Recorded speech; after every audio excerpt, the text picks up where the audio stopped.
All right. Hello, everyone out there in podcast land. I'm Ward 1 candidate Jacob McGregor, as usual, and welcome back to your neck of the woods, where we're talking about issues that affect Ward 1 and all of the city of Calgary. My co-host Jason Diodati will not be with us this episode. He had a scheduling conflict, but we have another guest from Ward 11 in our election candidate series, Carolyn Krahn. Do you want to introduce yourself, Carolyn? Hi, everybody. I'm Carolyn Krahn. I'm Ward 11 candidate, City Council, and I'm excited to be joining the show. Awesome. So, a lot of people in the selection are talking about greater collaboration and bringing council more together as a cohesive unit.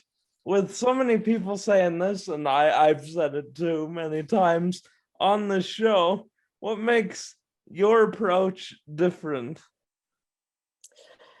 Yeah, for sure. I mean, I think in my experience working, I've had over a decade working in various nonprofit agencies, and I'm currently an executive director of a nonprofit agency. And in order to accomplish our outcomes and our objectives, it requires reaching out to a bunch of different agencies that may have slightly different guiding principles to you. So I think my experience well prepares me for that. But I also think we're seeing a real shift in this council cycle where you're exactly right. So many candidates are saying, hey, we need to collaborate. We need to get along. And perhaps that is a sentiment that hasn't been shared in past elections. So I think the onus is kind of both ways. I mean, I certainly have my experience in bringing collaboration to the table in my professional life. And I think there's a lot of candidates that meaningfully want collaboration. And so I think the goal for all of us when we're saying that is to make these connections right now, right? Absolutely. It's to have those and conversations with candidates. And that's actually a big reason, one of the big reasons outside of getting my message out and talking about these issues, is that by having all these different candidates on, not only do we get broader perspectives, but we're able to talk and start building that relationship, because hopefully we're going to be colleagues, 15 of us, right? So it all starts somewhere. Well, and one thing I'm doing too is I actually have a candidate Facebook group. And basically, it's fighting for kind of gender equity in politics. So it's a woman-based group, and we share campaign tips, where to get printing done, how to combat what might be seen as gender inequity on the campaign trail. So you're absolutely right. The relationships start now. And I think the more that candidates are willing to work together now, the more it shows their constituents that, hey, we mean this, Exactly. right? We're committed. I hadn't actually planned on asking this question till I reread your about page on your website, but it seems like in our experience we may have tangentially crossed paths without knowing about it, because much of my experience is in the disability community as well, as somebody with a physical disability myself. And you've obviously done some work, especially at the post-secondary level, in that same kind of sphere. What do you think that experience can help you bring to the city council in the future? Yeah, for sure. So yeah, I've spent some time, I managed all the student accommodations at St. Mary's University, and I also was on the provincial body for recommendations for students with disabilities, and then managed government grant contracts for students with disabilities. So I have quite a extensive background in universal design for learning, universal design for spaces. And I think that's a really integral component when we talk about inclusiveness, right? Everybody's saying Absolutely. it. Everybody says we want the choir inclusion. here. Yeah, I know. I noticed you sat on a couple committees for transit accessibility and things like that. And I think I saw an article on the news tonight. I mean, the ramps we put up in the city are not accessible, right? So if we're not designing inclusive physical spaces, we're not designing inclusivity in our culture and our core as a city.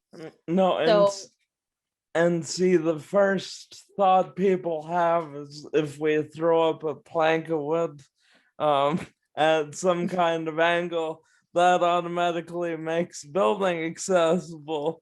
And that's just not the case, depending on one, the grade of whatever you're trying to build, and two, even if I can get in the building, there's still different challenges in the building because generally the first thing designers think about is not somebody like me. And well, and what does that say to our community, right? It says any accommodation that we make is an afterthought. And how terrible is that? Like, why can't we begin with the inclusive premise in mind and start with that as a locus point to sort of let everybody have equitable access? And that's really what this election is about. It's equitable access to our municipal politics, and it's access for all Calgarians to achieve some sort of yeah. council that cares about them and recognizes these issues. And here's the thing too, and tell me if you agree. If you vote for the same kind of council, you're gonna get the same kind of results. So I think some change is definitely necessary. Well, and it's gonna happen. Like, that's the very Well, exciting it thing sort about of this has to in council. this particular Yeah. cycle, of course, but So it's exciting because it means that we are gonna see, a tendential shift in terms of who we're bringing to the table, and that's gonna say a lot about what Calgarians want to see for this city. Like, I think in a large degree, Alberta and by extension Calgary is in a bit of an identity crisis right now. And so I think a lot of people would tend to agree with you there. yeah, so the leaders we elect forward are going to say a lot about the type of city we want to have in the future and moving forward. And it's scary, but it's also exciting. And it means that people like you and I can come forward and share some experiences and share some perspectives that might move things forward. It might change things to be a truly inclusive and thriving city. Now, a big part of what we both want to do is to find some places where the city could possibly be saving some more money. So let's talk a little bit about the SAVE program, how that works. And something I've talked about before is just going like department by department through the organization to find savings everywhere we can. You specifically talk about SAVE. Well, why is that? I mean, I think the SAVE program. So, for people that don't know what that is, it's the Calgary City Current Initiative for Solutions for Achieving Value and Excellence. And it's an initiative they put forward, it was a year and a half ago, Yeah. in a meaningful attempt to save some money, some taxpayer money, and figure out where they could trim budgets and figure out eliminate redundancies essentially. And so the city has provided a recent update. They said I think they saved 26.2 million in this kind of It's early something part of like that, 2020. 25 and change.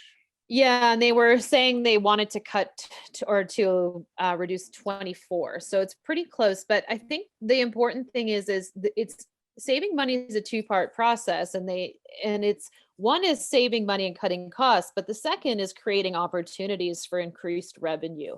And I think that's the Absolutely. piece that we really need to look at moving forward is how are we diversifying revenue? The constant reliance on the taxpayer funded supports isn't sustainable. The city knows it's not sustainable. So we need to look at other avenues of investment for our city, because I think what everyone is sort of feeling and realizing is that they don't necessarily understand where their tax dollars are going, and they feel like they're never going down, and No, people need some exactly. assurances that the city gets that and is trying to find alternate sources for revenue investment. Well, yeah, I've heard it from so many people at doors being like, I just dread getting any piece of mail with the city logo on it because I assume I'm gonna faint when I open it because it means I'm paying more money out of my pocket. Now, nobody likes paying taxes, but like you said, the other part of that is generating revenue. So one thing I talk about in my platform is potentially making some changes to the fees for building permits to generate more money with each say residential development project, but also slow down the speed of urban sprawl so that our utilities and other things don't have to grow more expensive as the city grows outward and outward. Do you have any thoughts on that? It's, Jacob, that's a really loaded question because we all know coming out of the guidebook for great communities discussions, how controversial this topic is. I think, Yes. different demographics have a different sense of that. And I have my own feelings on, suburban sprawl and what that looks like. But to me, I think the bigger thing that people need to realize is if they want to live in, sprawling communities, they need to pay for that. And I think that's sort of where there needs to be more work done where, if people want single detached housing, in suburban centers, they need to realize that we need more money for the fire department. We need more money for services. We need more money for utilities. And the way that's going is not sustainable. So I Yeah. so I share your sentiment in the sense that maybe it's a permit issue, yes, but maybe the larger conversation also needs to be that, we need to emphasize what tax dollars actually give citizens of Calgary. And I think that's an area that Absolutely. the city has fallen down is instead all they've been doing is going on the defensive in terms of saving money. They haven't done a good job articulating what Calgarians actually get for their tax dollars, what it goes to. And so I personally don't have an issue paying taxes if I know that it goes to services and social programs that I support. Yes, I I that's the do have a problem if it goes to, basically a third pension or, bailing out some other project. Maybe I'm not as on board with that. So I think there needs to be a greater understanding of how the tax system works, how it yeah. doesn't work. Oh, And Calgarians should be able to decide what kind of programming they want as well. what? You don't think we all need 3 pensions when so many Calgarians are struggling to even earn a living right now? Imagine that. Like, Well, and I mean, that's a complicated issue in and of itself, right? In the sense that yes, the way a that's lot of, framed is slightly simplified, but yeah, thank you. there's, yeah, I do think that what's interesting and exciting about Calgary right now, however, is we are sort of shifting away from that nostalgic oil and gas boom and bust type of city, and that's where I say we're in a bit of an identity crisis because we're actually shifting into an opportunity to really be leaders in technology and green development, and Calgary needs to decide whether that's a path they want to choose. But I do think that there's some exciting opportunities with Calgary in the future, and we need the right leaders and the diversity at the table to have the courage to put those ideas forward. by I do agree with you that in order to move forward, council has to um have the different visions on there. Where some people might push back a little bit is if they maybe hear that and think, so we're just not gonna do any energy investment anymore. And I don't think that's necessarily a direct choice either. I But don't I don't actually see the two as fundamentally different. Like yeah, when we look at hitting climate change targets and carbon emission targets, what we're really looking at is seeking greener solutions to an existing industry that we already have. I mean, to a large degree, the oil and gas industry does a lot in terms of exploring new and alternative energies for their own productions as well. So I don't view the two as diametrically opposed, to be honest. I think there's actually a lot of opportunity within our existing oil and gas sphere to diversify that to include alternate energies and new technologies. I don't see it as an either or. I'm I don't think it's a healthy perspective to see it as an either or either, because that's just not realistic for the hardcore people. Like, we have to completely switch away from this. That's not a realistic solution either. So Well, and I think the interesting thing about all of that too, Jacob, that's going to really be kind of a why people are watching the Calgary election is and Edmonton election is kind of a microcosm is a lot of people are wondering provincially what this is going to look like in the future too, right? Because the provincial government does monitor and hold a lot of the control in regards to job creation and how we support yes. industries. So I think there's a lot of eyes watching these municipal elections to kind of determine what the path forward is to a larger extent for our province. So I think we're going to see some weird things in this election cycle, and I think we're going to see some stuff that maybe we don't like, but I do think it's coming. That's interesting you bring up working with our provincial partners, because one of the many things I'd like to do is, because of COVID, we're having a separate epidemic when it comes to mental health, and in order to reduce the number of people reaching that sort of crisis point where they're having to deal with their emergency services, I think it'd be much healthier if they had a place to start to get the help they need. So I would like to see a pilot program similar to that of the low-income transit pass to reduce cost as a barrier to getting mental health and addiction treatment. Yeah, I mean that's certainly a very relevant topic right now too, right? With the closure of the safe consumption site. I mean, I think there's a lot of different viewpoints on that. I will say it's interesting you bring it up because the current provincial government just announced. I just got an email at work because I work in similar industries about providing grants for first responder supports. So the government is looking to give away $1.5 million in grants to support agencies that help facilitate the prevention of post-traumatic stress incidents and with first Man, is responders. that going to be a problem in the next Well, and I think years?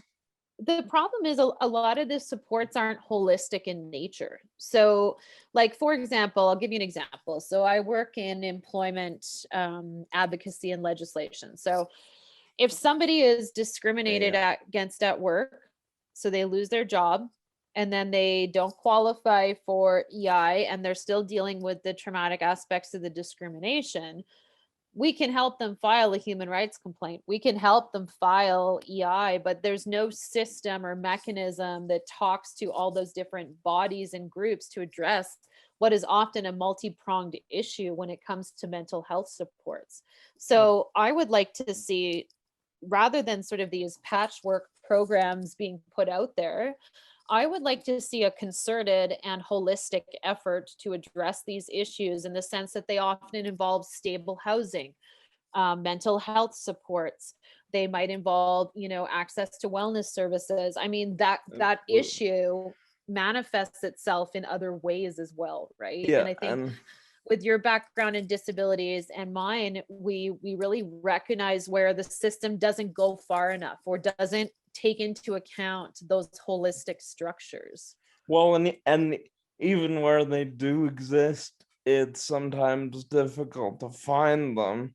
So another thing And again, this would hopefully be part of the larger mental health strategy that the city's working on.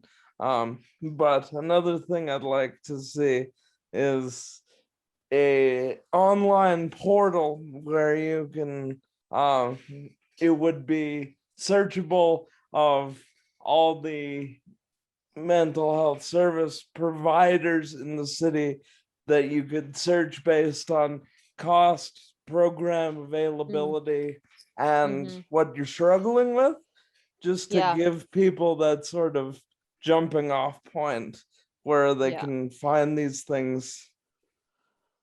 Yeah, I mean, I know that the 211 number that the city has attempted that, and the 811 health number, but you're right, they're not comprehensive in scope, in the Oh, sense and that AHS has something similar as well, but it's only based on location, not any of those other parameters. yeah, yeah, I think further to your point, I really think what would be helpful, or what we actually need, and what city councilors could potentially advocate for, is community center hubs, right? So rather than somebody having to go to three different government agencies or three bodies to find their information, why can't we house multiple supports in one building, right? So why That can't would have made we my entire life so much easier. I'm tell you. Yeah, I hear you. And the other issue too, like the interesting thing is things like,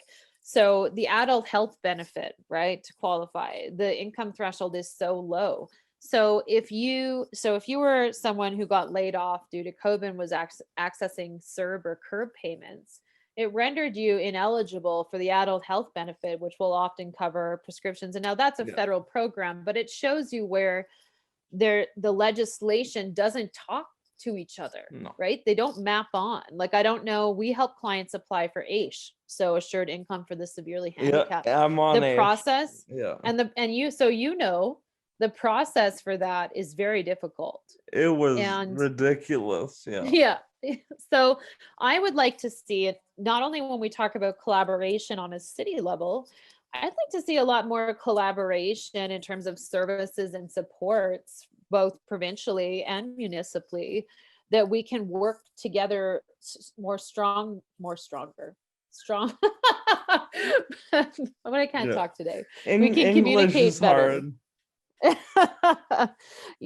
I think there's a lot of sort of severance points in relationships, both within our current council and also within our provincial relationships, and it's not doing Calgarians any good. No.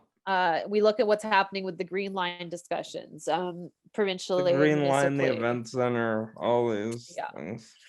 So I mean, I when I say collaboration, like I mean collaboration. Like I mean both within council and out to other agencies. I mean, I work for like in nonprofits, like I said, you work often with multi agencies. There's no reason why we couldn't use that same theoretical ideology and apply it to our municipal spaces, right? And and a lot of people forget about that intergovernmental affairs piece, especially at the city level, because they look at council and then they say, well, in addition to the problems that stall council it by itself, there's other reasons that some things don't move forward as quickly as we'd like them to.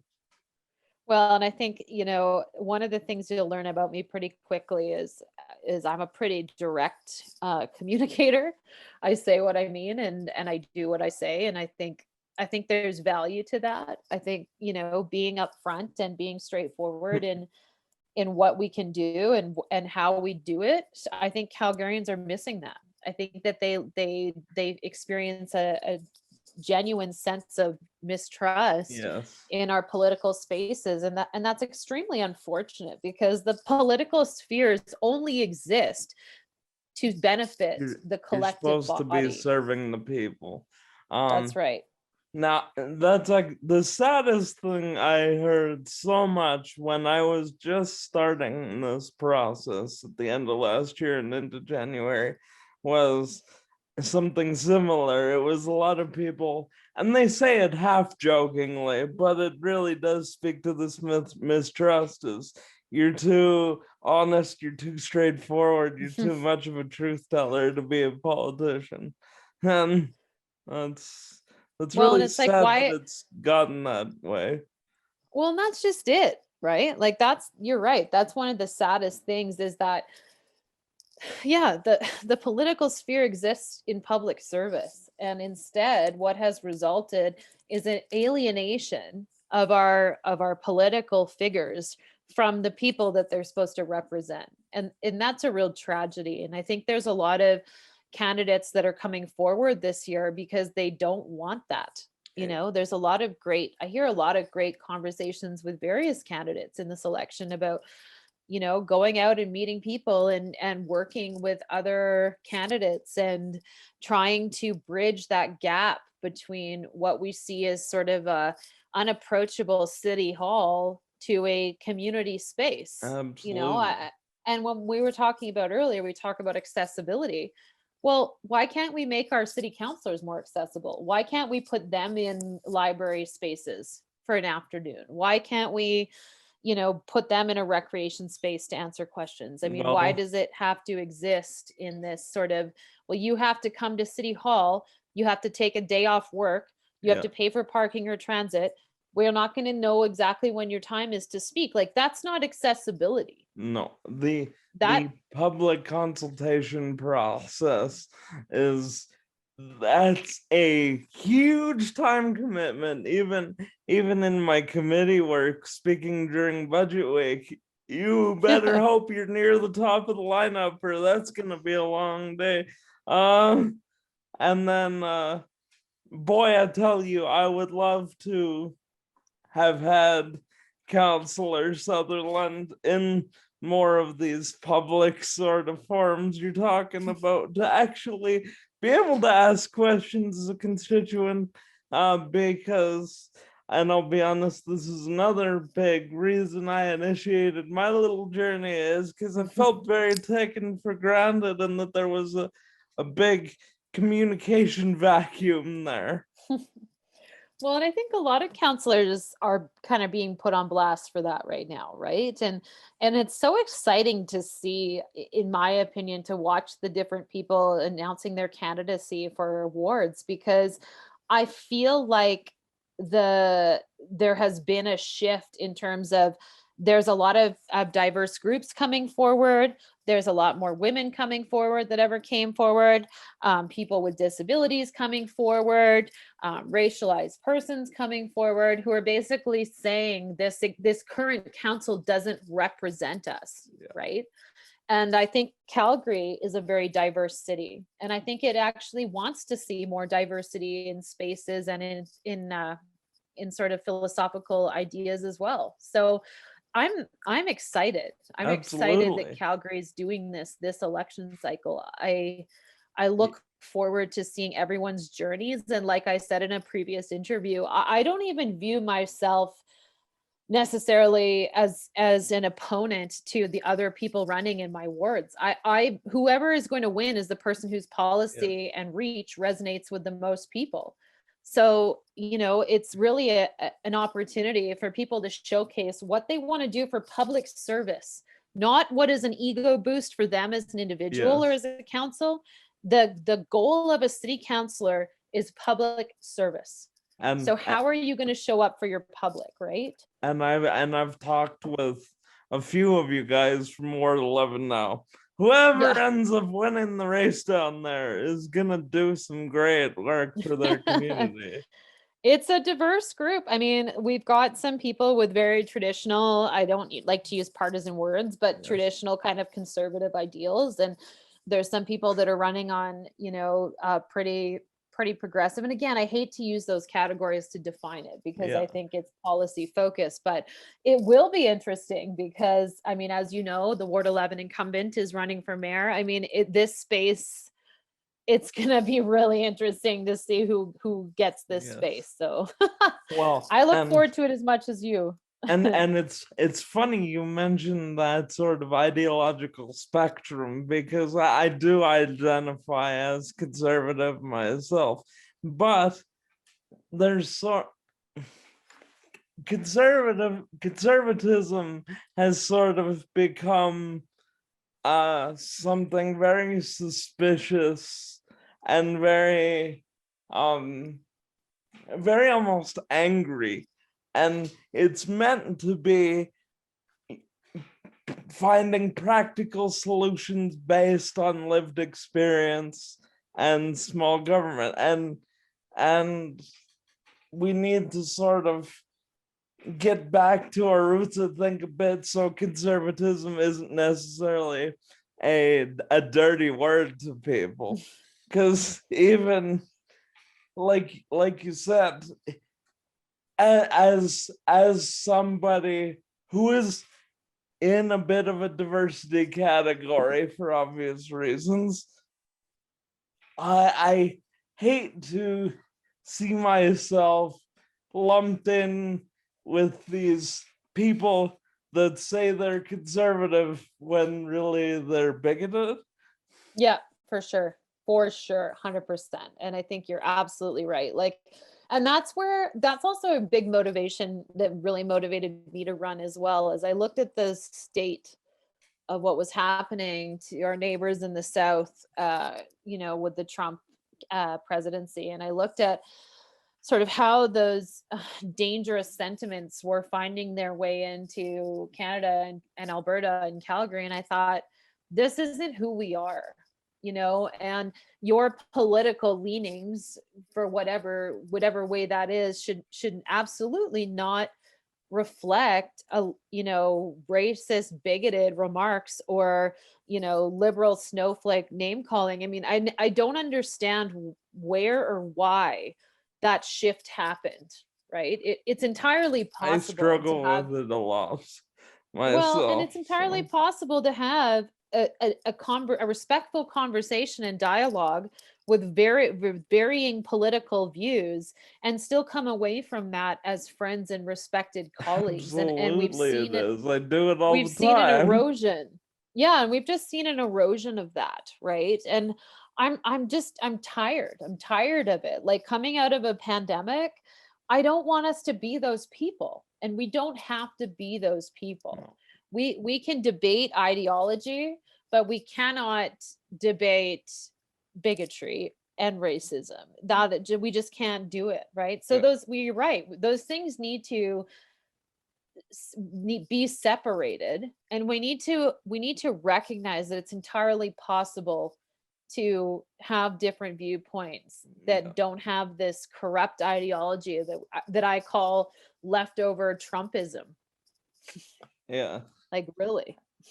Trump did, and people, you can say what you want about Trump. Trumpism did not do a lot of positive things for the conservative movement as a whole, because what it ended up doing is pushing people who are very much more centrist but might lean towards a more small government sort of angle to thinking that conservatism equals Trumpism, which Yeah.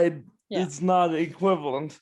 But Well, I mean, it's going to be interesting though, right? Like, it's going to be interesting to see, like I said, in the next provincial election cycle. It'll be really interesting to see what happens federally, and I mean, we could have a whole conversation about electoral reform, which we don't yes, have to have here. But I I at the heart of it, what I hope for every candidate running in this election is that they're doing it because they genuinely and yes, deeply care about their communities and want to see the best for their communities, and by extension Calgary, not for as sure. a political move, not as a jumping off point for the next step. Like, I really hope we see people elected that are genuine and authentic in what they're saying now. Absolutely. So to maybe get away from the more hardcore ideological policy wonk stuff. If you look outside your window, it's pretty sunny these days, but a big part of living where we do means we have to deal with the snow. And I'll tell you, whenever there's a snow event, people think of trapped cars and things like that. But it also, for somebody like myself and say our seniors, if unless I'm taking Access Calgary or something, I'm stuck for like Yeah, 3 weeks after a snow event because the windrows completely block the sidewalk. I So know. I think we really have to rethink how we do like snow removal and things like that.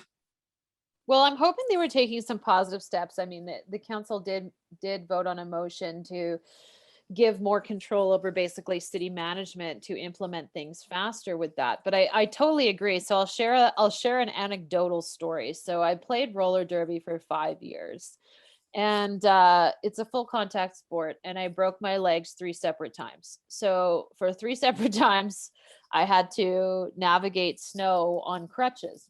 And Have fun with absolutely, that. you're Yeah. 100% right. It isn't accessibility, and in fact what it does is causes isolation, right? And a lot Or of more our seniors, injuries. well, for sure. And like a lot of our seniors, and we've seen it certainly with the COVID pandemic, is already a sense of isolation, right? So when we don't make our sidewalks and our spaces even an opportunity to get out of that isolation, that's a real misfire. And that's basically telling those Calgarians that they don't matter. And they people can say what they want about it, but it is what it is. It's we don't care enough to make these spaces accessible to everybody, so we're just not going to. And And what does that say? What does that say to the people in this city? yeah. Like, that's wrong. And to jump off the sidewalks point a little bit, eh, it's not just the snowstorms, it's the fact that we don't necessarily maintain these things as well as Hmm. we should. And so you end up either with eroding sidewalks, pathways, and roads. I was out door knocking in Bonest the other day, and you'd swear, and this was a big residential road, like a main residential street, and you'd swear it was like a gravel road with all the potholes and things like that. And that's just not acceptable.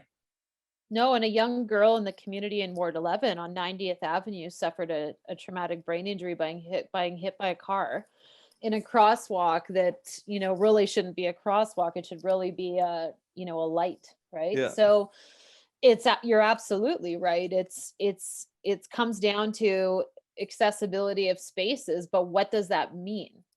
Right? And I think the job of the next council is going to also have to be, there has to be trade-offs and exchanges based on the priorities and needs of its citizens.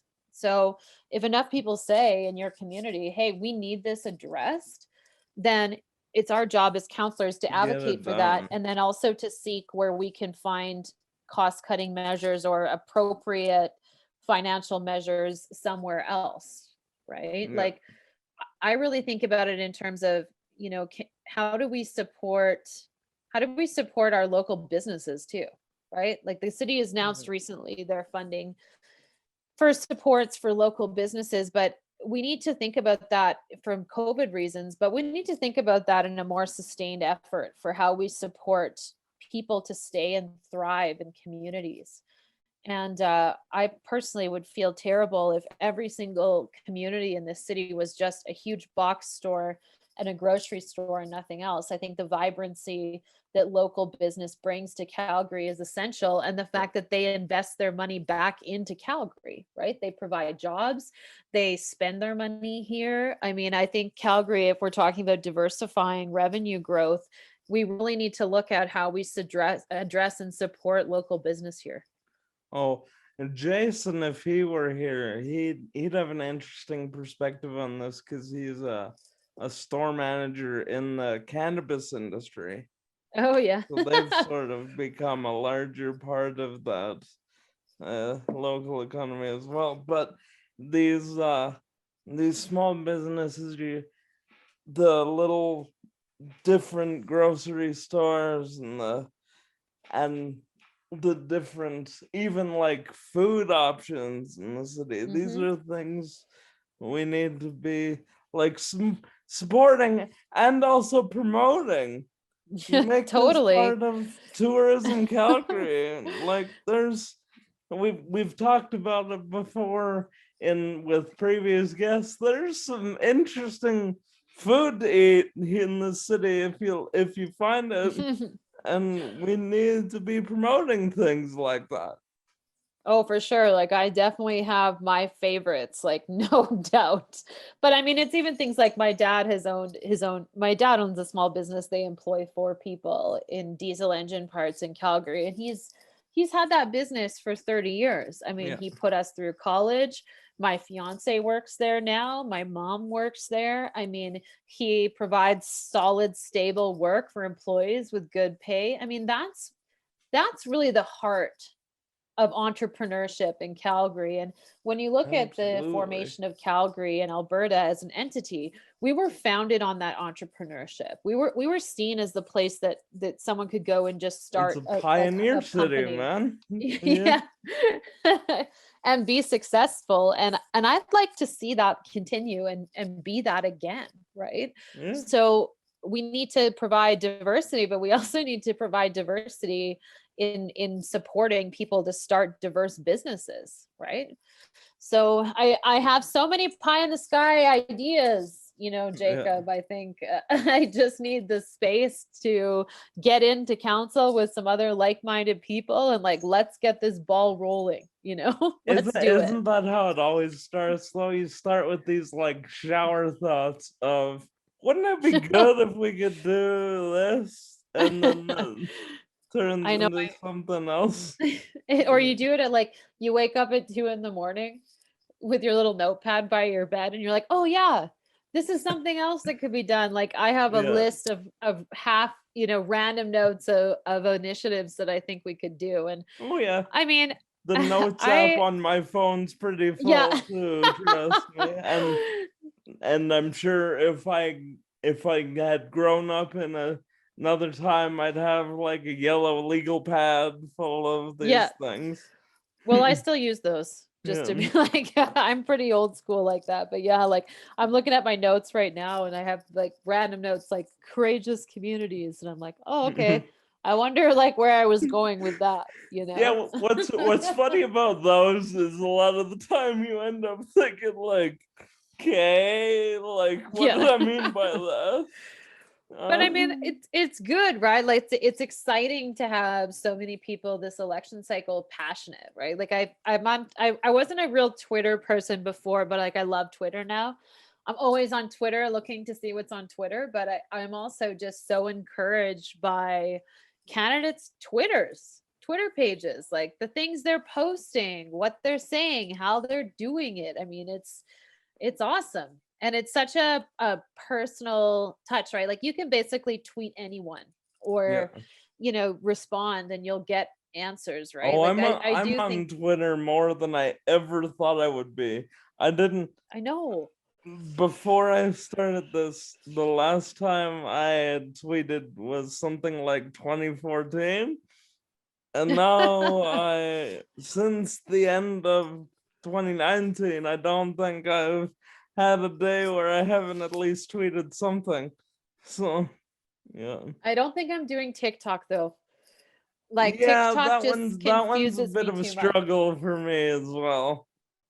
Yeah, like I have a friend who lives in Ward 11 actually, and her son came out with this TikTok song called Sugar Crash, and his name's Ellie Otto, and he now has like over 100 million views on TikTok and a record deal. Like it's crazy to me Yeah. to think that that's how this works now. you know? Absolutely it is. That's making me sound very old, but that is what I think. Like, wow, like No, what a no, what a even as space. somebody in their late 20s, I'm having more and more of those back in my day Yeah. moments.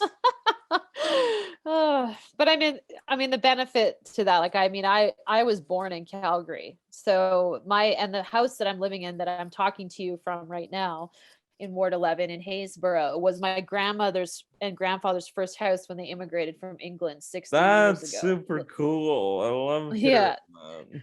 So, I mean, I know Calgary.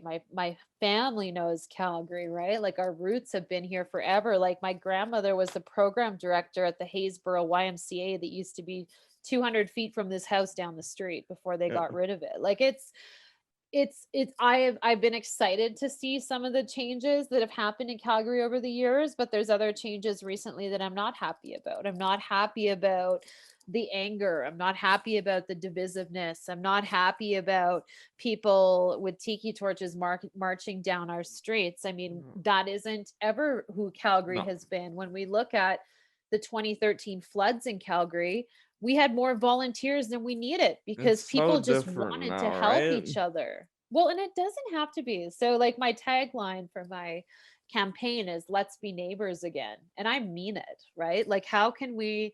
Because I think when you lose those connections with your neighbors, with your Yeah, neighborhoods, with your community, you don't support that getting behind each other when things go bad. And that's what we need in Calgary. We need a combined and sustained effort of everybody who wants to be neighbors and see this city be great again. And I think the potential is there. absolutely.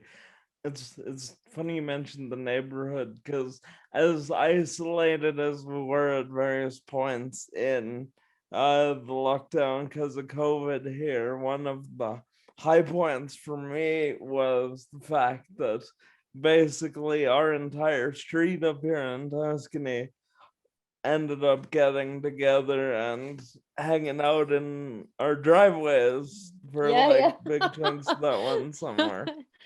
I know So we had it here too. Like there was I was part of the Facebook group, like the wine ninjas. Did you hear about this wine ninja group? the name rings a bell, but I Yeah, so never. basically Yeah. your community, you would just like you go on the Facebook group and say, I want to ninja someone today.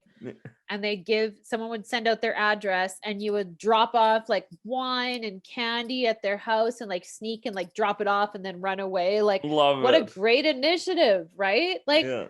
you don't like strangers you don't know. And this happened to me twice, just showed up at my house with a bottle of wine, candy, a mud mask for my face. Like, it was such a That's great, so cool. I know, and it was such a great example of how little is actually needed for that community spirit to be engaged and activated, right? It takes one idea and one initiative, and all of a sudden you've got instant community, and it required no huge formal oversight. Yeah. And I want to see that in our communities. The community members and the community associations are doing a great job doing that, but I think they could benefit from more enhanced support from their city councilors as well. Absolutely. And you mentioned the guidebook earlier, and a big thing that was my point of view on the whole thing was that there hadn't been enough of a connection at the community association level. Now, this was supposed to take place during your local area planning process, but the community associations themselves, I think, would have been very much helpful in actually building the guidebook itself. Well, and it's part of a larger discussion in terms of how the city discusses development. And there's a really good book. It's called Rebuilding Social Democracy, but it discusses that. So it talks about how the language, and being a master's in English student, the language is always going to be an important part of it to me. But the language of how the city discusses proposed developments is difficult to understand, Yeah, and it's difficult to interpret if you don't have a working knowledge of how that works and what it is. So I think where the guidebook issue also came from is that there's just there needs to be a broader discussion and a broader collaboration between communities in terms of how do we want these proposed development signs to look? How do we want them to appear? Where do we want them to appear? Yeah. What information is necessary for people to levy a decision? And I think that's the difference, right? Because a lot of this information was out there.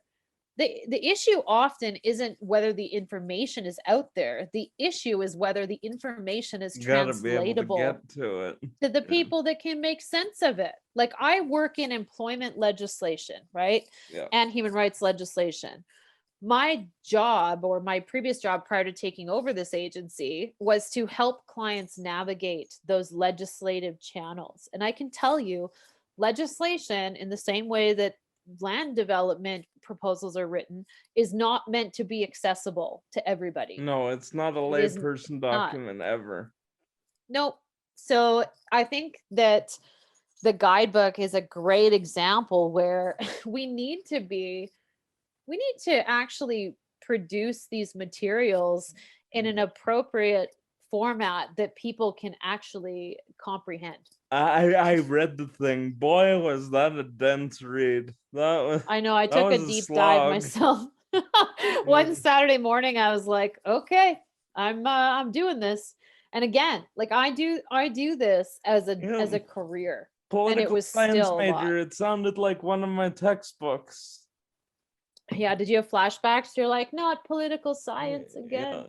Yeah. It sounded like my fourth year poly course the way it was written. So, but Oh yeah, yes.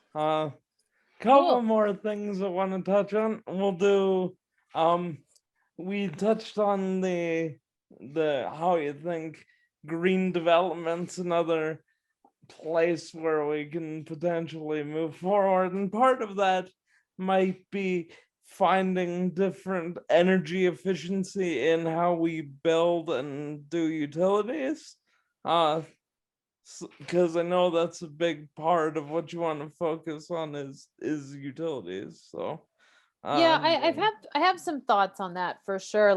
So one thing I've talked about in my platform that I think might be very beneficial to Calgary is bringing in the clean energy improvement program. So Okotoks has recently committed to pilot this program, but basically what it is it's a municipal program where you get someone to come in and give an energy assessment on your home. And then, so it might be something like your windows need to be redone in order to Yeah. prevent heat from escaping. So they'll redo your windows. They'll tie the cost of those windows to your property tax assessment to be paid out over the duration of the warranty of that work. So Okay. when we look at that, we're looking at potentially windows, insulation, high efficiency furnaces, solar panels. There's a lot of kind of different ways they can do it. And then if you sell your home, that cost to that still passes with your property tax assessment. So it's a really fantastic initiative for people to get energy efficient upgrades to their home at a very minimal cost over time, and no real upfront cost. See, So I'm glad you elaborated, because when I was doing my research for this episode, I was thinking we live in a city where a lot of times the use of your furnace is dictated by the fact that winter is 8 months out of the year. So I was pretty curious how at the city level, especially, we could do anything about that, but that's interesting. yeah, and I mean, the federal government has a grant initiative on right now that isn't the same, but is similar sort of ideas. So I think it'll be interesting to evaluate how that's worked for the federal grant, the Green Grant Initiative. But it's a thing like we have to start looking at as a reality for our city, because there are certain kind of targets that Calgary's meant to hit.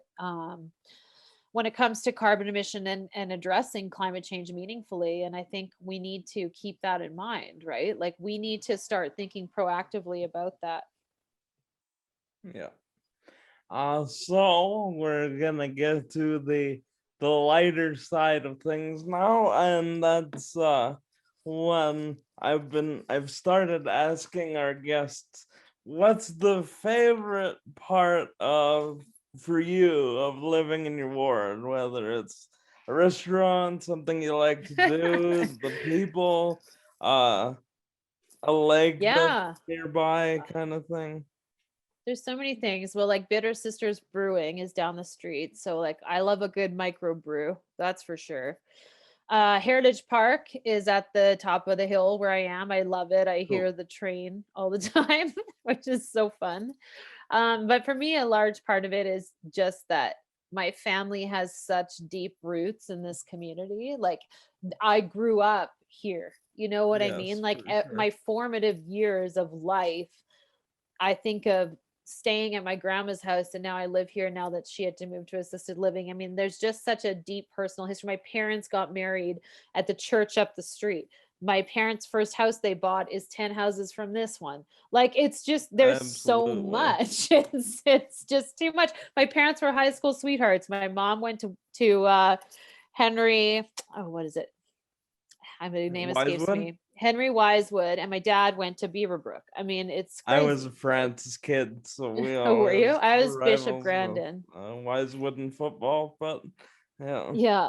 So I mean, I just there's nothing I can separate from my history that isn't rooted in this community, and what better opportunity than to run for council to represent a community that gave me so Right? much. Absolutely. And then, so just adding this, this is new. We're probably Okay. gonna keep this, so I'll give you a couple rapid fire sort of get to know you things. Um, Okay. favorite type of chocolate bar? Ooh, Reese peanut butter cup. Chocolate or vanilla ice cream or other Chocolate, chocolate? chocolate, a Yeah. 100%. If it has like chocolate fudge chunks, that's better. But like anything like that is good. Favorite movie, book, and food? Oh my gosh. That is a really hard one. And of course, I'm going to clam up. I'll go the easy one. Favorite food is probably Italian. Okay. Favorite book might be Fall on Your Knees by Anne Marie MacDonald, which, if you're a literary nerd, it's like a feature in Canadian literary greats. Favorite movie? Oh my gosh, I don't even know. I saw a really good movie recently with Steve Carell and Rose Byrne. I think it was called Irreplaceable, and it was about a mayoral election in the States and how Imagine they that, fun a city yeah, election. and how they funnel all this money into these tiny elections in the states. Yeah. So I found that to be a really interesting. It's called Irresistible, and if you haven't watched it, you should watch it because Was that on like it really Netflix highlights. or I think, yeah, it should be now or on Crave, but Irresistible, 100% worth the awesome? watch. Love the Do it. recommendation, man. Yeah. Uh What's I your favorite chocolate bar, Jacob? You didn't tell me that. I've always been a Kit Kat or a caramel or a coffee Oh, crisp or sort of all running for the podium there. Um Chocolate's big for me, although I'm trying to lose weight, so I've been cutting out a lot of the desserts. Uh favorite book? Well, that sort of depends on what we're getting at. If we I'm a big hockey guy, so I was reading Brian Burke's book that he wrote a couple of years ago recently. I Winston Churchill's a big political idol of mine, so I've been reading his biography. oh my gosh. 1984 is always great. Oh, yeah. Um, You can't go wrong and with Orwell for sure. and then in my sort of youngin uh phase, I was always big into Harry Potter, loved the Hunger Games, that kind of thing. See, I Um, was a Lord of the Rings person. I never did the Harry Potter thing. I went full nerd into the Lord of the Rings when I was a teenager. both great, both great. Well, I really enjoyed this. This was great. It No, was awesome absolutely. talking to you. So, so this is all about a conversation, guys. So if you want to be part of a conversation, if you have questions for me or questions you want to ask future guests, please send them to me at Jacob for Ward 1. You can look up myself and my platform at jacobforward1.ca. And Carolyn, do you want to plug any of your socials, website and stuff? Sure. So yeah, you can feel free to reach me out on Facebook, Carolyn Krahn for Ward 11. My website, carolyncrahnforward11.com. And yeah, I love this and I look forward to more engagement and dialogue as we move forward. Just a reminder, we're so close to the end. Get your shots. Everybody get your COVID shots. So if you don't like the restrictions, the best way to get rid of them is to get your shots. So that's a good plug. And then as always, I look forward to seeing you guys on the next episode. Thank you. That's your neck of the woods for this week.